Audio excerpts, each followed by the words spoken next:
Roger, مساء الخير. سويت Victor سمعت l'ami Papa Golf, je le salue, سمعت l'ami Kilo Golf. Il y a quelques petites déconnexions. Tout à l'heure, en me préparant, سمعت l'ami RPH, je ne connais pas, c'est lui, tourné Papa Hotep. Je crois qu'il s'est connecté. سمعت l'ami Eni El Abdullah, je crois qu'il s'est connecté aussi. Je salue tout le monde. Nous sommes le vendredi, donc normalement c'est la journée un peu historique. Donc je suis à l'histoire. Et bien sûr, une discussion libre à la fin. En fonction de l'eau d'histoire, de la présence, j'avais quelque chose à vous proposer à l'activité. Je ne sais pas si il faut qu'il y ait suffisamment de monde à 3-4 stations pour qu'on puisse le faire. On verra. Très bien. Bon, le 10 mètres est ouvert en FM et en USB. Un تسمع FM d'abord. Ciao.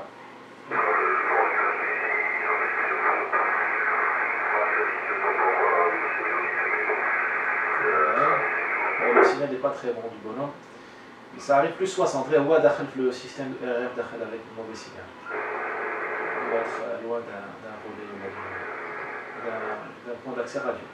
Donc ça passe exactement 29 670, le relais des Foxtrot 1 Zulu Kilo Golf, F1 Zulu Kilo Golf, ou Daïs 29 130, le Foxtrot 5 Zulu Indian Novembre. Voilà. Le 10 mètres USB aussi d'ailleurs, il y a pas mal d'Autrichiens, d'Allemands, de Tchèques. Bon, c'est pas des DX, mais bon, c'est ce qu'il y a aujourd'hui, hein. C'est ce qu'on peut faire. Juste pour faire un petit rappel, QRX. Juste un petit rappel, qu'il y a des QSO quotidiens francophones, le 20 mètres ou le 40 mètres. Hein. Je les fréquente pas parce que je connais pas d'aucune escoulo, mais c'est pas les horaires d'hier. Qui dorment normalement, surtout l'après-midi. Mais il y a des QSO même le matin. 14 122, c'est une fréquence historique, 14 122. Parfois 14 125, parfois il y a deux QSO en même temps, 1422, 1425, qui trouve parfois la Réunion, la Martinique, la France continentale, la métropole, parfois qui trouvent WCTX, on ne les entend pas vraiment, enfin moi rarement parce qu'ils doivent avoir leurs antennes pointées vers la France, et peut-être que nous sommes en zone de silence. Voilà. Le 40 mètres aussi, la fin de la matinée, la salat sabah, la sabah l'yema, qui connaît surtout la zone sud France, Bordeaux, Biarritz, Montpellier, on reçoit des signaux, ça dépend, il faut de la propagation à obtenir. Et c'est des signaux souvent cachés par les signaux espagnols qui les cachent complètement, qui les écrasent complètement. Il faut vraiment qu'il y ait de la propagation. Il y a un QSO quotidien 7187, plus ou moins le QRF, ça dépend. Parfois ça monte un petit peu plus, vers 7190. Voilà. Quand j'ai commencé la radio, les années 90, déjà on écoutait le QSO franco-algérien, le 3 mégas. Le 80 mètres, entre 7h du soir et 20-21h. J'écoutais ça avec un poste d'écoute, l'AM ou le SSB. Et ça passait bien. Bon, on dirait la propagation des années 90 n'est pas la même que celle d'aujourd'hui. Et puis le niveau de bruit n'est pas le même. Mais bon, il y avait un QSO franco-algérien pour les années 90. QRX.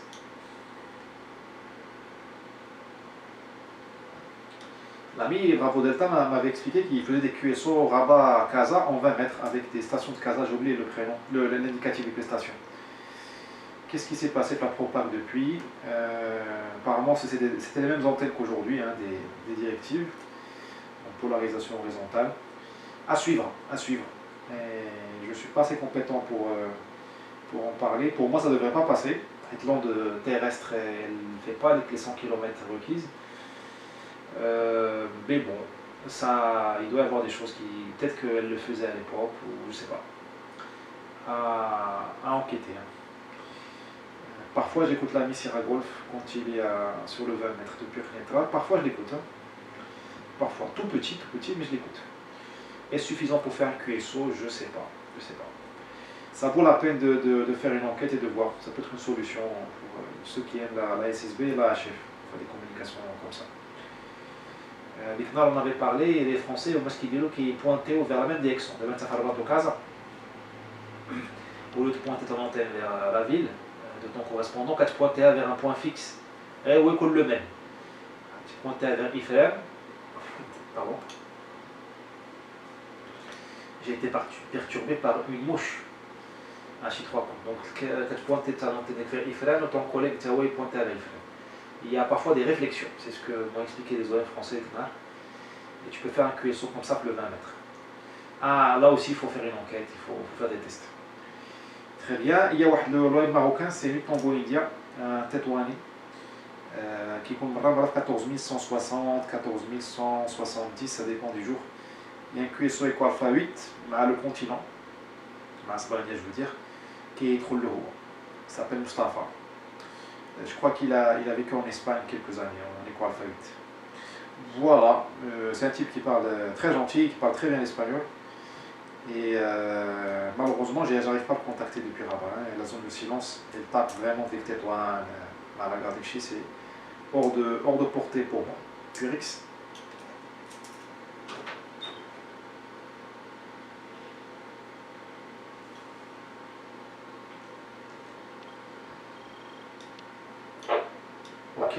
Ok, je reprends. Il y a le crossband de 145, 375. Grâce à la mise, c'est 8 PG. Ok, bah très bien, il est 8h09. Bon, je vous propose de parler un peu de l'histoire de deux. Je propose de partager deux éléments. Voilà, l'Espagne, voilà, le vrai. Alors, je l'ai appris il n'y a pas longtemps.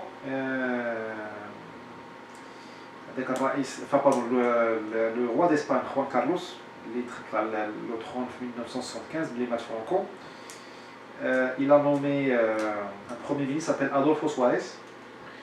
Le premier ministre non, le deuxième. Le سميتو Arias Nieto, شي حاجه comme ça. ولكن هذاك اللي اختار هو فرانكو خلى واحد premier ministre.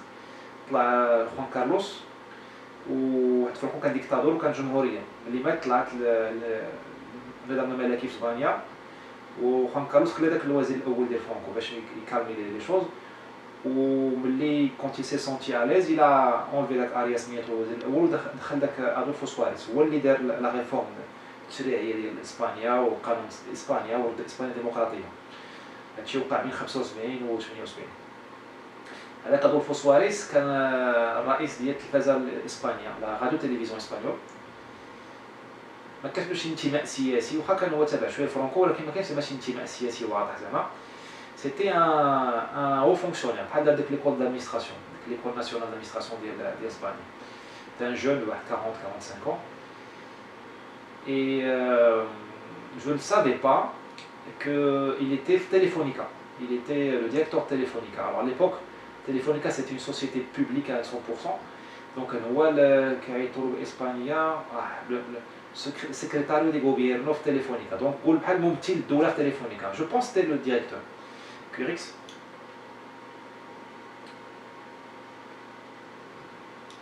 وملي كان خوان كارلوس باقي عاد اون ستاند باي كانت باقا جمهوريه كاينه كان خوان كارلوس غير طوليري اون اسبان ماشي طوليري.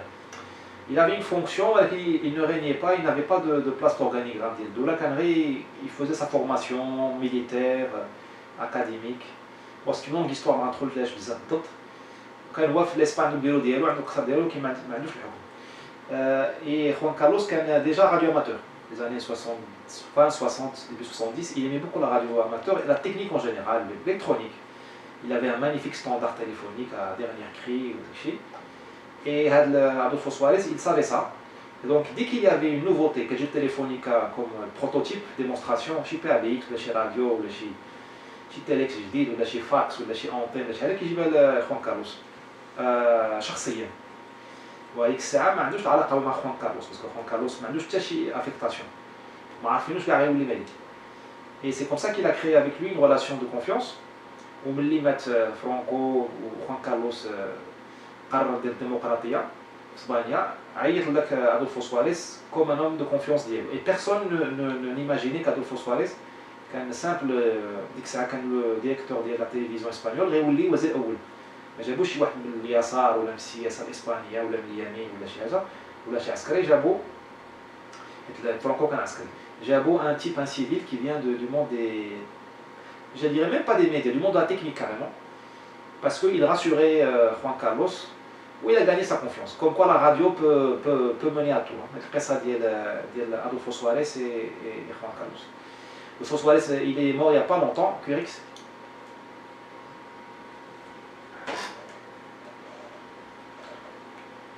Adolfo Suárez m'a dit il y a 3-4 ans. Il a eu Alzheimer, donc les dernières années de sa vie n'étaient pas très agréables. ودار المهمه ديالو 75 حتى 81 il était le premier ministre de فرانكو ديال خوان كارلوس باردون.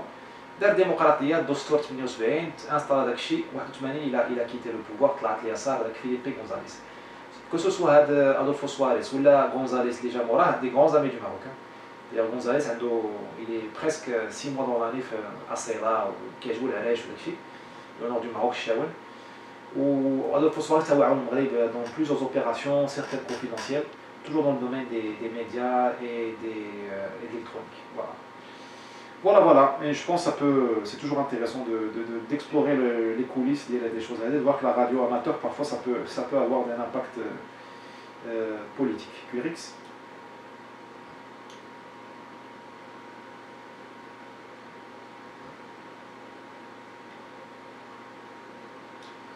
Voilà, j'ai un message d'ami Kilo Golf, les retours sur Antenne Verticale à chef.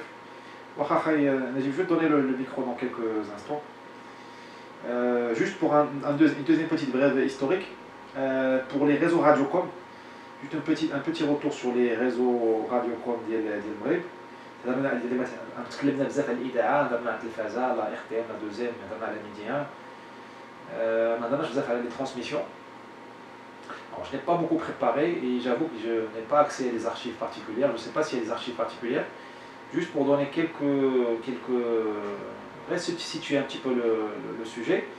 Il y a eu, comment dirais-je, la VHF n'était pas très installée, on va dire. Quand la VHF, il n'y avait pas les relais. Les relais sont arrivés dans les années 70. Il y avait beaucoup de stations avec des antennes directives, professionnelles, un gouvernement directives. Les mobiles, bon, ils avaient une portée qui n'était pas très élevée parce qu'il n'y avait pas de relais. Il fallait souvent les poursuivre avec des antennes directives, donc c'est pas très drôle pour une administration de faire ça, c'est pas très pratique pour un opérateur. Pour un amateur c'est bien, mais pour un opérateur c'est pas très pratique. Il y avait pas mal de HF. Les bandes basses, le 4 mégas, le 5 mégas, le 6 mégas, le 7 mégas. D'ailleurs, il y a eu pas mal d'utilisation de la radio onde courte. J'ai lu ça dans 2-3 livres, écrits par des anciens kaki marocains. Mais les noms, parce que des livres, parfois, ils sont pas autorisés. Donc, juste pour dire qu'il y avait pas mal de HF, la période suivante, avec des réseaux organisés comme des nets. Des nets, comme font les Américains pour la radio amateur. C'est-à-dire un réseau fait plusieurs stations directrices. Ou avec les 412. Voilà, donc vous pouvez imaginer un réseau qui fait 2 stations directrices, Rabat et Tanger maintenant. Ou les mobiles ou les stations fixes avec petite puissance, là qui elles s'annoncent. Où les il compte capitaine de QSO, il 12 dans le message. Voilà, et les stations directrices, elles avaient plus de puissance, avec 1 kW, des grandes antennes et des choses comme ça. QRX.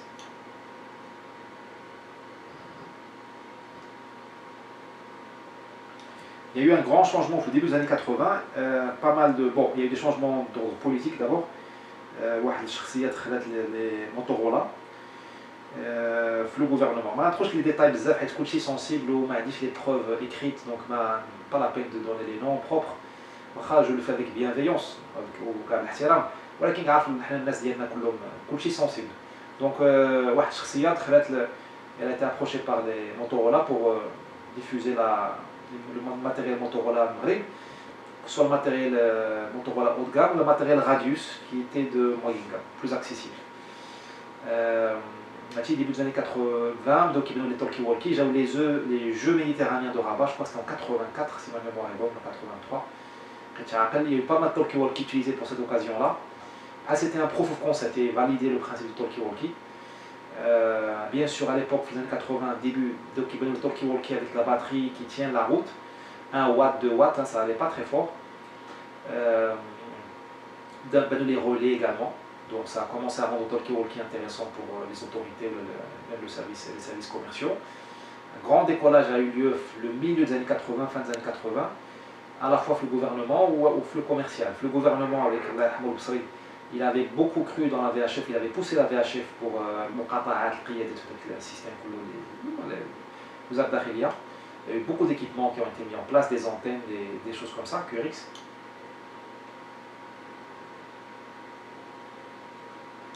Ou le milieu commercial, le développement économique du Maghreb, la libéralisation de l'économie, l'émergence de sociétés privées de plus en plus dynamiques, elles ont nécessité des moyens de communication.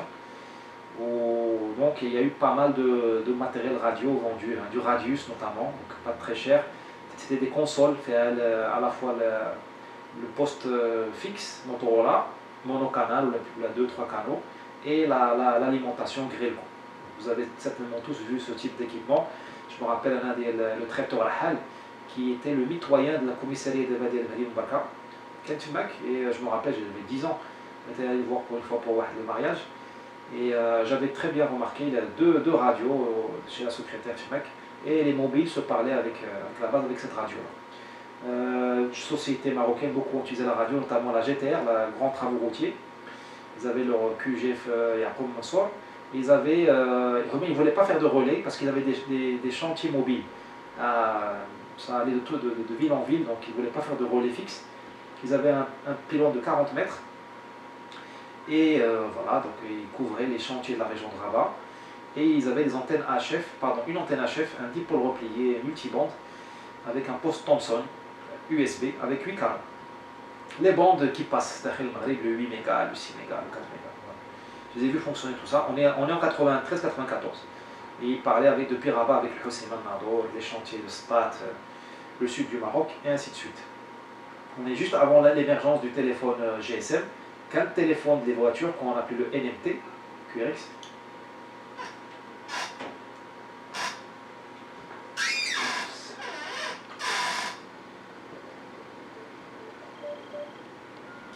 Qu'un téléphone des véhicules.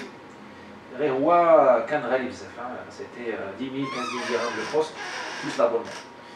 Donc on passait beaucoup par radio. ديك الساعه انزل 90 كانت محاربه الجراد, il y avait une crise ديال الجراد في المغرب في السود du Maroc.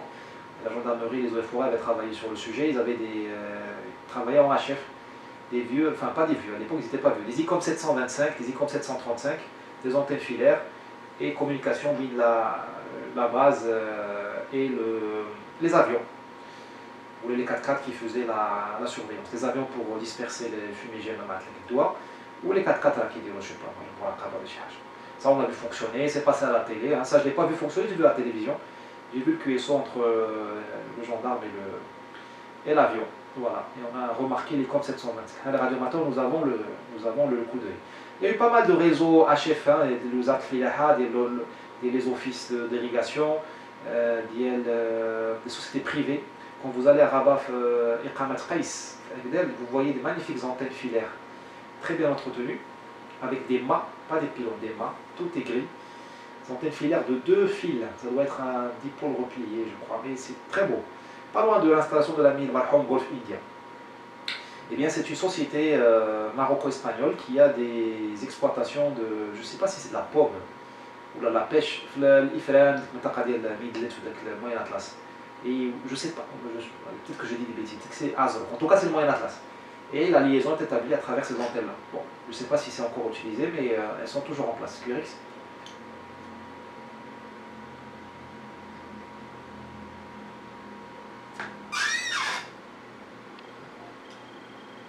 Voilà, donc le milieu des années 90, il y a eu une grande diffusion d'IL. Alors je reviens, en 93, 14, déjà les 22 à Rabat, ils ont mis les talkie-walkie à tout le monde. C'était des Radius, je ne sais pas si des GP300, je sais rien comme ça. Je me rappelle très bien, il leur a mis le talkie avec le micro déporté. On est juste après la guerre du Golfe, donc ça doit être 92, un truc comme ça. Ils avaient plusieurs relais, donc un canal, un relais, un canal. une zone de couverture. Donc petit les canaux sur Rabat, c'est les relais. C'est pas très pratique, parce que la capacité est limitée, hein. Un relais peut prendre une communication en même temps. En plus, un relais a une zone de couverture qui varie entre un portatif ou la mobile, c'est du simple au double ou simple au triple. Bon, donc ça avait ses avantages, la simplicité, les désavantages, comme je viens de les énumérer. Et je pense que les 22 étaient les premiers à passer sur un système trunké, 96, 17, 18. Ça a coûté cher, donc ils ont mis du temps. D'abord Rabat, ensuite Salé, ensuite Tmara. Et ils ont mis un système analogique FM trunké la bande des 800 MHz. Voilà, bon, alors on ne va pas rentrer dans les détails. L'intérêt du trunking, c'est que la capacité elle est garantie, c'est-à-dire il abrite couvrir une ville comme Rabat, l'agglomération Rabat, Casa, Salé, tu la couvres tranquillement, dans le sens où tu ne te soucies plus, la fréquence elle est libre. Avec la couverture, tu appuies, tu parles. Mais c'est la fréquence qu'on a. Ça dépend du trunking, ça dépend comment il a été installé, comment il a été pensé, mais c'est ça le principe. Tu appuies, la radio, elle sait tout de suite si la fréquence elle est libre, et elle transmet, elle te communique avec le PC. Parce que la radio, elle écoute en permanence une fréquence qui s'appelle la fréquence de contrôle. C'est une fréquence qui émet un bip permanent. Et la radio, elle compare toujours le niveau de signal qu'elle reçoit. Il est qu'un 59, donc elle est tranquille, elle est en zone de bonne couverture. S'il est qu'un 51, 52, la radio, elle va chercher une autre zone, une autre bip. Et elle va scanner l'autre fréquence. Parce que la fréquence de contrôle, il y en a une par région. La zone de Rabat, la fréquence des Rabat, si là tu passes 51, 52, tu dégrades le signal, la radio automatiquement elle va aller chercher les fréquences de contrôle des autres liens de la mémoire. Ça, et ainsi de suite. Et donc elle va se caler sur la meilleure fréquence pour toi. Elle comprend que tu n'es pas dans la zone d'IEC. Et là, à ce moment-là, dès que tu appuies, tu passes la conférence, l'attaque. Après, tu as des niveaux de privilèges selon. J'ai fait un QRX pour le time-out. Après, tu as des niveaux de privilèges selon le grade, ou je sais pas, enfin, selon les autorisations de ta radio. Okay, des radios qui peuvent parler avec tout le monde, des radios qui peuvent parler seules, une conférence parmi d'autres. Après, c'est une histoire de programmation. C'est très facile à faire le trunking. Le trunking, déjà, donc il a de la couverture, quasi de relais, où tu n'as pas besoin de l'enseigner, de former les utilisateurs. Un radioamateur, quand tu vas à Salé, quel relais indique, tu vas à Casa ou la Bouskoura, tu as deux relais différents, Twin Center ou Bouskoura.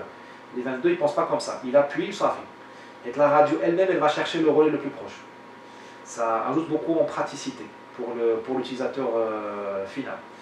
Et bien sûr, avec le système, tu as la capacité de connecter plusieurs zones bilaterales. Tu peux connecter si tu veux Mohamedia à Casablanca ou la Tanger à Rabat si tu veux. On est en analogique, où si la radio elle a l'autorisation de parler, tu fais un groupe, le groupe numéro 1, la conférence numéro 1, la conférence principale, si tu as Kneta ou la Tanger, si tu as la couverture de l'UHF 800 mégas, tu appuies, tu parles. Voilà. Bon, il doit y avoir d'autres subtilités que je n'ai pas saisies ou la Tuada, ou je vous donne un peu l'envergure technique du système, très très pratique et pas vraiment cher, pas très cher parce que vu ce qu'il apporte, il n'est pas cher. QRX.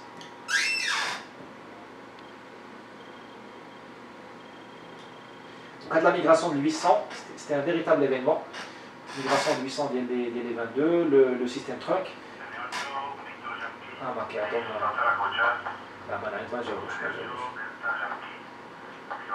هذا غريبي مع اخباركم شنو غريبي اسمه توماس في اشبيليا يا سيتر ما جاوبش ما نخليو voilà c'est bien. Donc qu'est-ce que je disais? Je disais donc que le trunking il a eu beaucoup de succès au Maghreb. Il y a pas mal d'utilisateurs qui l'ont adopté, comme les offices d'El Mauto, notamment de QNES.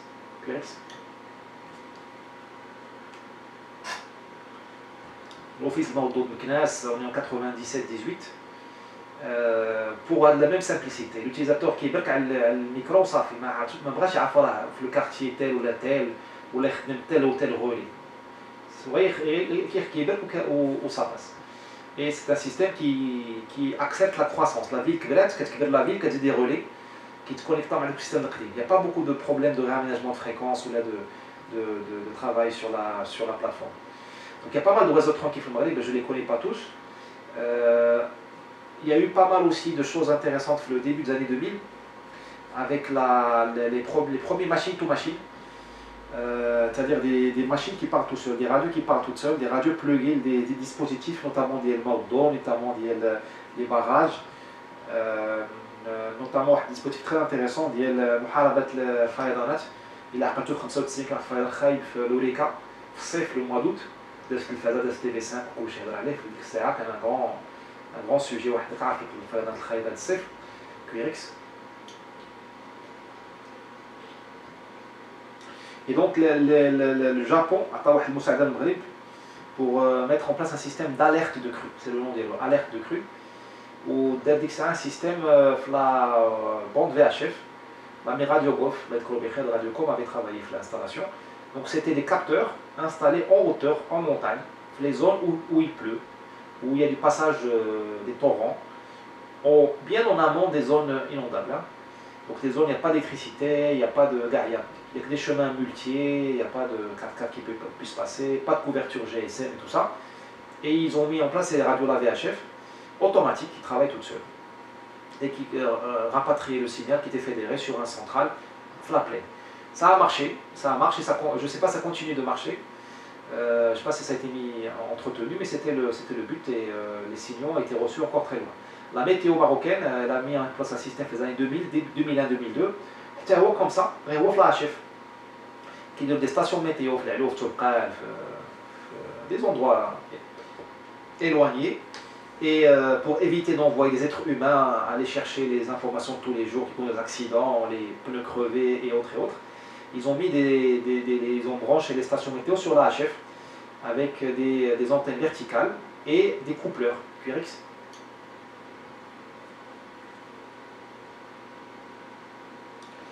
Et la radio, elle choisit la fréquence librette.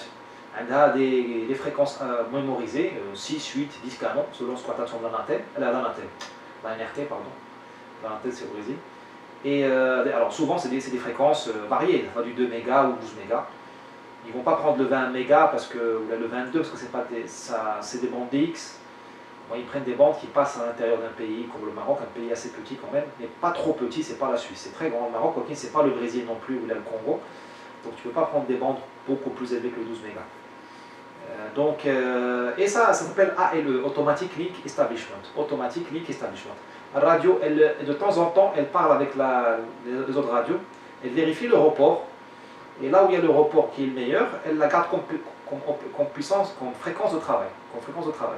Et oubliez que le message radio, le relevé météo, la radio ne réfléchit pas. Elle transmet la dernière fréquence qu'il y a comme fréquence de travail.